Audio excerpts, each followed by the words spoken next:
deri më tani nuk ka asnjë propozim për asnjë emër konkret. Takim të grupit parlamentar të LDK-s, ku morën pjesë 15 deputet të LDK-s, qëndrimi i përbashkët, mendimi i përbashkët është që zgjedhjet janë të evitueshme, të shmangshme, të panevojshme në këtë fazë të Republikës sonë.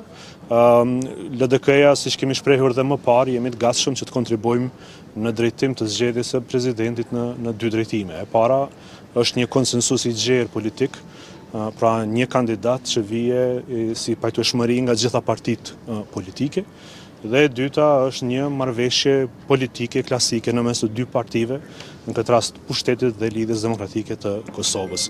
Natyrisht, më lejoni të cek dhe këtu që Pushteti ka 66 ulëse në kuvend, pra ka 66 deputet, ka 66 vota, dhe në asnjë format kjo gjë nuk bëhet pa ta. Nëse ka dikush në të një pyetje. Sot çka saktë është fund takimi mes Avdigjikut edhe Kurtit, edhe e përmendet sot marrëveshjen politike. Dje ka përjashtuar marrëveshjen politike Avdigjiku pas takimit. A mundem na tregu çka saktë nënkupton për Lidhjen Demokratike të Kosovës në marrëveshje politike?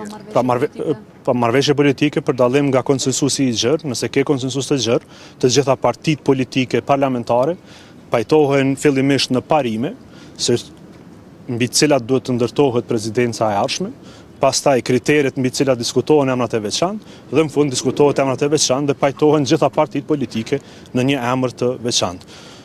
Për dallim nga kjo, marrëveshja politike në mes dy partive politike përcjell të njëjtin procedurë, por vetëm në këtë rast në mes të dy partive politike, pra në këtë rast LDK-s dhe BB-s. A keni arrit marrëveshje politike, zoti Mustafa? Nuk ka, thash edhe një herë, partia në pushtet ka 66 ulëse në kuvend, pa ta nuk bëhet kjo punë, prandaj ata nuk kanë, deri më tani nuk ka asnjë propozim për asnjë emër konkret. A ka marrëveshje politike, zoti Mustafa? Kemi dëgjuar, e kam parë dhe unë në medje, por po flas zyrtarisht, nuk ka një propozim. Propozim konsiderohet kur ke 31 shkrime në kuvendin e Kosovës, deri tash nuk kemi asnjë propozim zyrtar formal për asnjë emër. Nuk mund të diskutoj kandidatura individuale, sepse thash deri tash nuk kemi asnjë kandidaturë zyrtare që ka së paku 31 shkrime, prandaj më lejoni që të mos komentoj diçka që nuk ka ndodhur.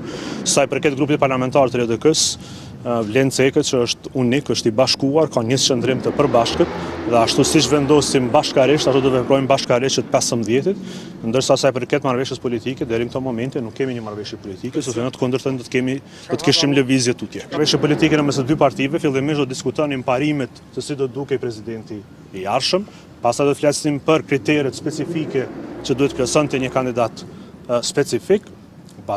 Pastaj, bazuar në këto kriteret të pajtuara në mes të dy palëve, nëse po flasim për marrëveshje politike, do të flisnim për emra të veçantë, do të përfundonim me një emër të veçantë të përbashkët në mes dy partive.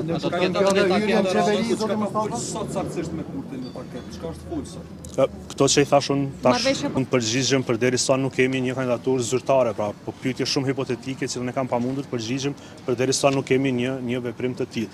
Për sa i përket parimeve dhe kritereve, fillimisht do të pajtohesh me dy palët në këtë rast nëse flasim për marrëveshje politike, që po pajtohemi që së bashku ta zgjedhim presidentin, pastaj pajtohesh për parimet, kriteret dhe për emrin e veçantë. Asnjë nga këto hapa nuk ka ndodhur, prandaj kam pamundur. Edhe hyrja në qeveri, zoti Mustafa, edhe një herë fal politike, a nënkupton edhe hyrja e LDK-s në qeveri në një marrëveshje të mundshme politike? Hapat që ka ndërmarrë partia në pushtet deri tani, ku ka themeluar qeverinë, ka miratuar marrëveshjet ndërkombëtare, ka miratuar dhe buxhetin, nënkuptoj në vetë që kjo nuk është në tavolinë. Është problem hezitimi, është problem që kur nuk ke kandidaturë, thashtë dhe njëherë, kandidaturat në këtë rast duhet minimalisht 30 nënshkrime. Ta përkundaj. 31 shkrime. LDK-ja ka vetëm 15 deputet. Pra e vetme LDK-ja nuk mund të formoj 31 shkrime për të propozuar një kandidaturë. Në këtë rast, partia në pushtet ka 66 numra, teknikisht mund t'i propozoj 2 emra. Ata deri sot nuk kanë propozuar asnjë emër. A mund të ketë politik, do të thotë në këtë rast, ja u kënjë sa që u përmendë, dhe çka përfiton LDK-ja nga kjo marrëveshje? Edhe një herë po them, nuk mund të përgjigjem për gjëra hipotetike kur lëvizja vetë vendosin nuk ka marrë, nëse po flisni për zotin Konjuca, nuk ka marrë një veprim të tillë, pra deri tani nuk kemi kandidatura zyrtare të paraqitura në kuvendin e Kosovës, partive politike.